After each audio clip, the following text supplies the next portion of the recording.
মিলাই প্ৰায় 15টা সমষ্টিৰ উপনিৰ্বাচনৰ ফলাফলো আমি সকলোৱে গম পাইছোঁ।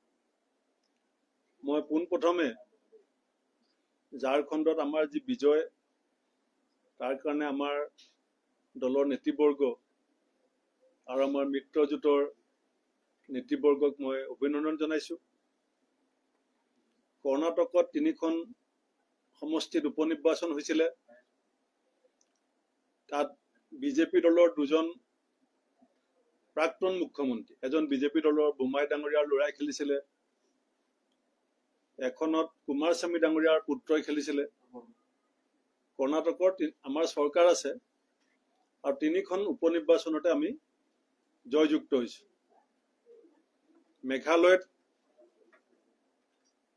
মেঘালয়ৰ মুখ্যমন্ত্ৰীৰ পত্নীয়ে নিৰ্বাচন খেলিছিলে, কন্যাদ চাংমা ডাঙৰীয়া, তেওঁ জয়যুক্ত হৈছে বুলি খবৰ আহিছে।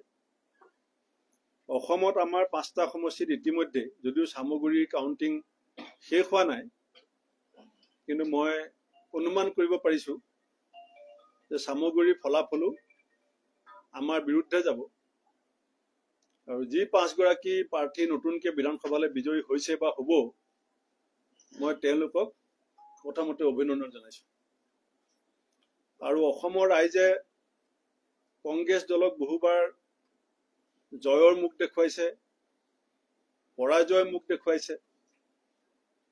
আমি জয় যিমান বিনয়েৰে স্বীকাৰ কৰোঁ, জয় যিমান নতশিৰে আমি মানি লওঁ, আমি পৰাজয়ো সিমান বিনয়েৰে আমি নতশিৰে স্বীকাৰ কৰি লৈছোঁ। চামগুৰিক লৈ মোৰ অলপ মনত দুখ আছে, সেইখিনি মই পিছত ক'ম। কিন্তু এটা কথা আজি অসমৰ কোনো সংবাদ মাধ্যমে আলোচনা কৰা নাই যে 4 মাহ ধৰি অসমৰ মুখ্যমন্ত্ৰী হিমন্ত বিশ্ব শৰ্মা ডাঙৰীয়াই অসমত পাৰ্ট টাইম চিফ মিনিষ্টাৰৰ ভূমিকা পালন কৰিছিল। তেখেতে যোৱা 4 মাহৰ অধিক সময় ঝাৰখণ্ডত আছিলে আৰু এজন সাম্প্ৰদায়িক ৰাজনীতিৰ মাষ্টাৰ মাইণ্ড হিচাপে তেখেতক ঝাৰখণ্ডত যিটো দায়িত্ব দিয়া হৈছিলে, সাম্প্ৰদায়িক ৰাজনৈতিক কূট কৌশলে যে ঝাৰখণ্ডত কাম নিদিলে, তেখেতে যে সফল নহল, আৰু একেধৰণে তেখেত তেলেংগানালৈ গৈছিলে, কৰ্ণাটকলৈ গৈছিলে আৰু ঝাৰখণ্ডতো গৈ যিটো ৰিজাল্ট আজি ওলাইছে, ইয়াৰ পৰা প্ৰমাণ হয় যে বিজেপিৰ ভাগ্য ভাল যে হিমন্ত বিশ্ব শৰ্মা ডাঙৰীয়াক মহাৰাষ্ট্ৰলৈ নপঠিয়াল।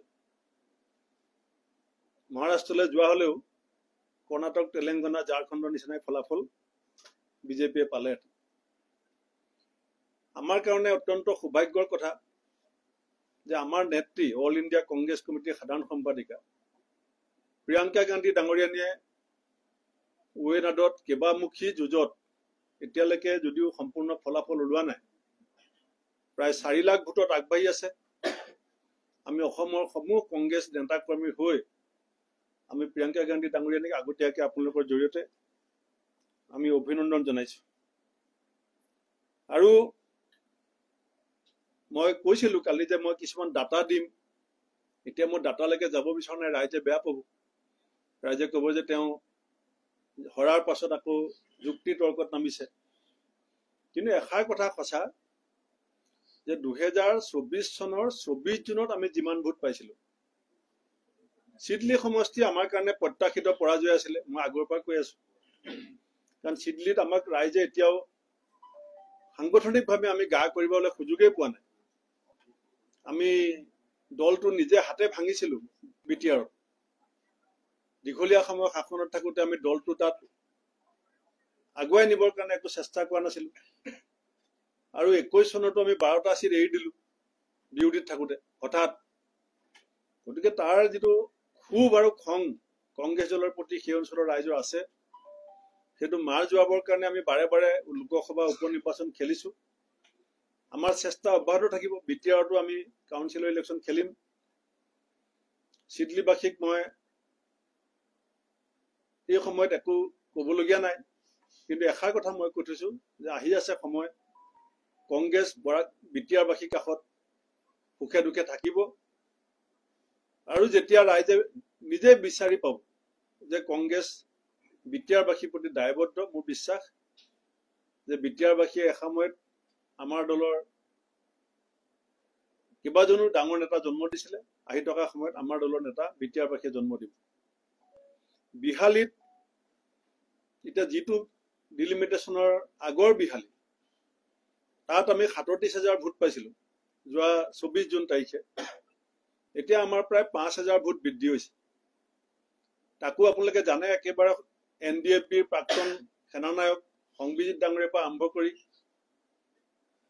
কাউন্সিল বিলাকৰ CM বিলাকৰ সকলৰ পৰা আৰম্ভ কৰি প্ৰায় এখন সেমি কেপিটেল মিনি ৰাজধানী বিহালী হৈ পৰিছিলে তাৰ পাছতো ৩৭,০০০ ভোটৰ পৰা আমি ৪১,০০০তকৈ বেছি ভোট পাইছো গতিকে বিহালীবাসীয়ে আমাৰ প্ৰতি ৩ মাহৰ ভিতৰত যিখিনি আমাক আগুৱাই দিছে আমি চেষ্টা আমি অব্যাহত ৰাখিম আমি নিৰবিচ্ছিন্নভাৱে বিহালীবাসীৰ প্ৰতি যি দায়বদ্ধ সেয়া আমি প্ৰদৰ্শন কৰিম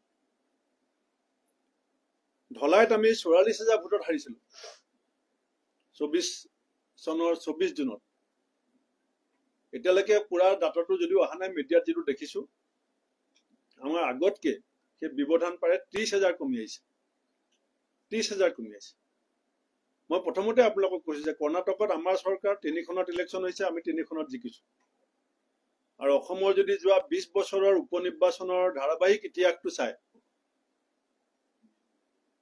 তেতিয়াহ'লে আপোনালোকে দেখিব যে উপনিৰ্বাচনবিলাক সদায় চৰকাৰৰ সপক্ষে যায় কাৰণ ৰাইজে ৰিস্ক ল'ব নিবিচাৰে কাৰণ চৰকাৰ বদলি নহয় কিন্তু আমি এটা কথাত সফল হৈছো যে চৰকাৰখনৰ যিবিলাক বিফলতা দুৰ্নীতি ভ্ৰষ্টাচাৰ লোন লৈ চৰকাৰ কেনেকৈ চলি আছে ভিজন ডকুমেণ্টছৰ বাস্তৱিক ৰূপায়ণত চৰকাৰৰ যিটো ব্যৰ্থতা মূল্যবৃদ্ধি নিবনুৱা সমস্যা এইবিলাক কথা ৰাইজৰ ওচৰত গৈ ৰাইজৰ কাণত ৰাইজৰ কাষত থিয় হৈ আমি পাতিবৰ কাৰণে সুযোগ পাইছিলো আৰু সেই সুযোগৰ পৰিণতিত আপোনালোকে দেখিছে যে আমাৰ ভোটৰ যিটো পৰাজয়ৰ ব্যৱধান আছে সেই ব্যৱধানটো কমি আহিছে সামগুৰিত মই কৈছিলো প্ৰথমতে যে মই অন্তৰত দুখ পাইছো যেহেতু অভূতপূৰ্ব এটা ঘটনা ঘটিছে আমি ইতিমধ্যে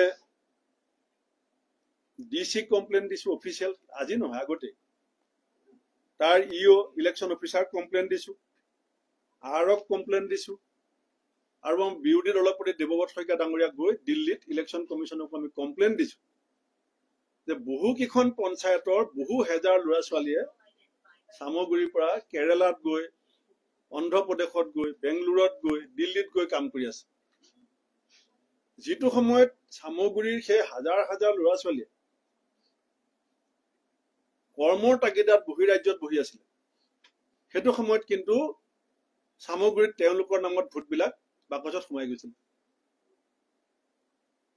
আপোনালোকে খবৰ ল'ব আমি স্পেচিফিক কমপ্লেইন দিছো ECI DC ইলেকশ্যন অফিচাৰ এইটো যদি হ'বলৈ হয় স্বয়ং মুখ্যমন্ত্ৰী গৰাকীয়ে ৰাতিপুৱা ৭টা বজাৰ পৰা ভোট আছে ৰাতি 2টা বজালৈকে ভিডিঅ' কল কৰি পেলাই মিটিং কৰিছে ৰাতি 2টা বজালৈকে বিজেপি টুপি পিন্ধাই পেলাই ৰাতি 2টা বজাত ৰাতিপুৱা 7টা পৰা ভোট ৰাতি 2টা বজালৈকে দুগৰাকী MLA আমাৰ নগাঁৱৰ MLA ৰূপক শৰ্মা বহমপুৰৰ MLA জিতু গোস্বামী আৰু প্ৰাক্তন কংগ্ৰেছী সুৰেশ বৰা তেওঁলোকে ৰাতি 2টা বজালৈকে মুখ্যমন্ত্ৰীক ভিডিঅ' কনফাৰেন্সত মিটিং কৰাইছে জয় পৰাজয় সাফল্য ব্যৰ্থতা বৰ ডাঙৰ কথা নহয় কিন্তু মুখ্যমন্ত্ৰী আসনখনৰ দৰে গৰিমামণ্ডিত এটা অনুষ্ঠানক ৰাজনৈতিক হাতিয়াৰলৈ পৰ্যবেক্ষিত কৰি যি ধৰণৰ প্ৰক্ৰিয়াৰে সামগুৰিত শিলগুটি লাঠি লৈ পেলাই ইলেকশ্যন খেলা হ'ল মই ভাবো যে অসমৰ ৰাইজে আহি থকা সময়ত এই প্ৰক্ৰিয়াটো সমৰ্থন নকৰে আৰু আমি এই পৰাজয়ে আমাক হতাশ কৰিব নোৱাৰে নিশ্চিতভাৱে আমি সাময়িকভাৱে এটা সেটবেক বুলি আমি নিশ্চয় ক'ব লাগিব কিন্তু যদি ৰাজনৈতিকভাৱে পৰ্যালোচনা কৰে উপনিৰ্বাচনৰ ফলাফল আৰু বিধানসভা নিৰ্বাচনৰ ফলাফলৰ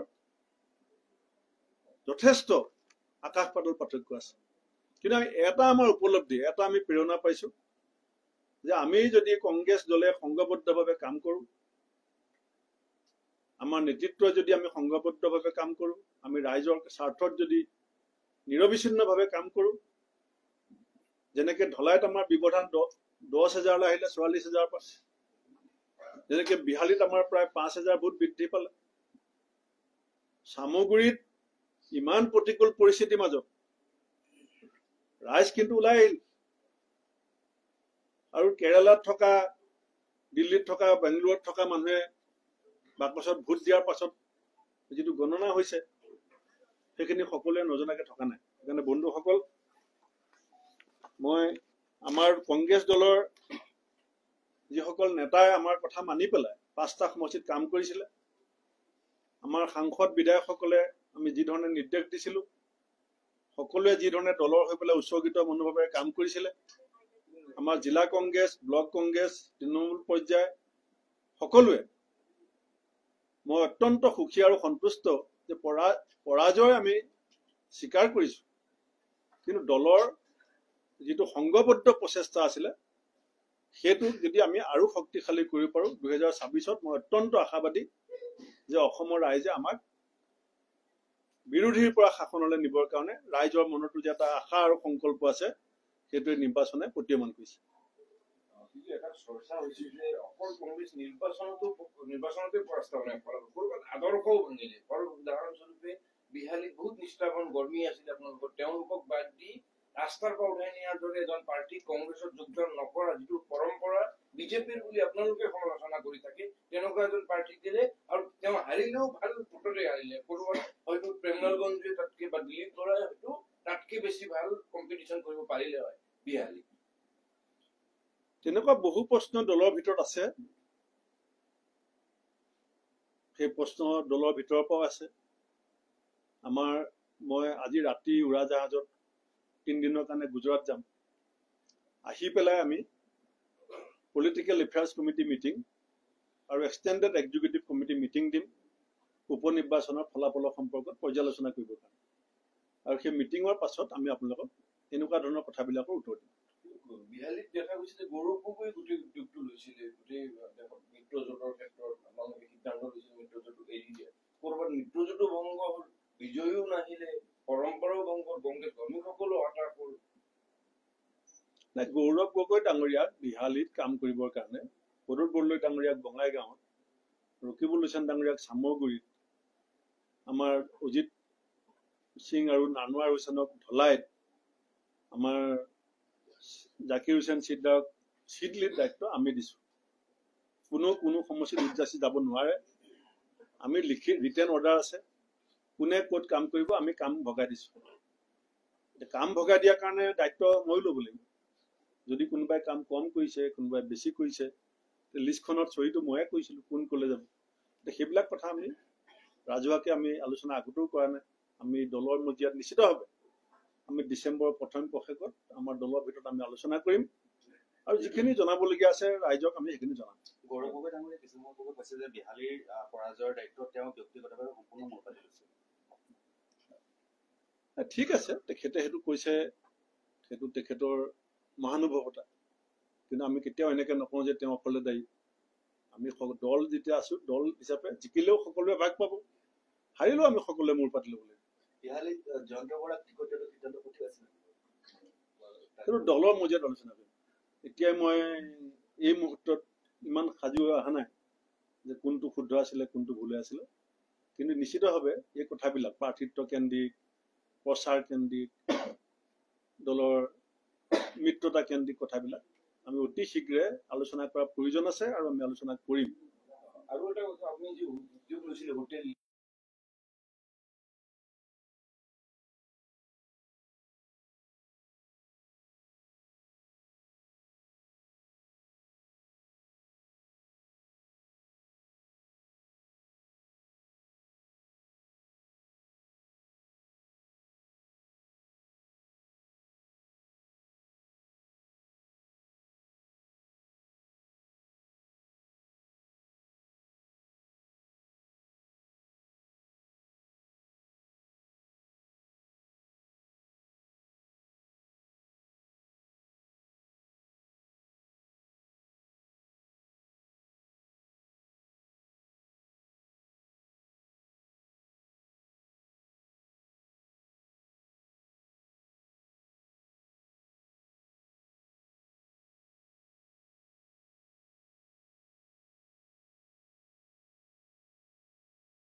আপোনালোকৰ যিজন বিহালী প্ৰাৰ্থী আপুনি ভোট দিছে তেওঁ এইমাত্ৰ ডাটাটো আহিছে নিজৰ বুথ নিজৰ পঞ্চায়ততে পৰাস্ত হৈছে বিজেপিতকৈ পিছ পৰিছে মই আপোনালোকক কৈছোঁ যে পোষ্টমৰ্টেমটো হ'ব এতিয়া মই ইয়াত যদি বহি অকলে অকলে গোটেই পোষ্টমৰ্টেম কৰিটো সঠিক হ'ব জানো পোষ্টমৰ্টেমটো যোনে আগবাঢ়ি যাব বিচাৰে সি নিজৰ ভুল ক্ৰুটিৰ এটা নিৰ্মোহ আত্মবিশ্লেষণ আমি কৰিব লাগিব আৰু সেইটো আমি কৰিম আৰু কৰি আপোনালোকক মই নিজে ক'ম যে আমি উপনিৰ্বাচনৰ আমাৰ নিৰ্মোহ আত্মবিশ্লেষণৰ দলৰ সিদ্ধান্ত কি কিন্তু আজিতো মই এষাৰ কথা কৈ থলোঁ যে বিজেপি বিৰোধী দলেই নহয় ব্যক্তিসকলকো একত্ৰিত কৰিবৰ কাৰণে প্ৰাণপণে চেষ্টা কৰোঁ বিজেপি বিৰোধী দলক হোটেল লিলিত একেলগে দেখা যাবনে আকৌ মইতো ক'লোৱেই যে লিলিত বহিলেই বিজেপি হিলিব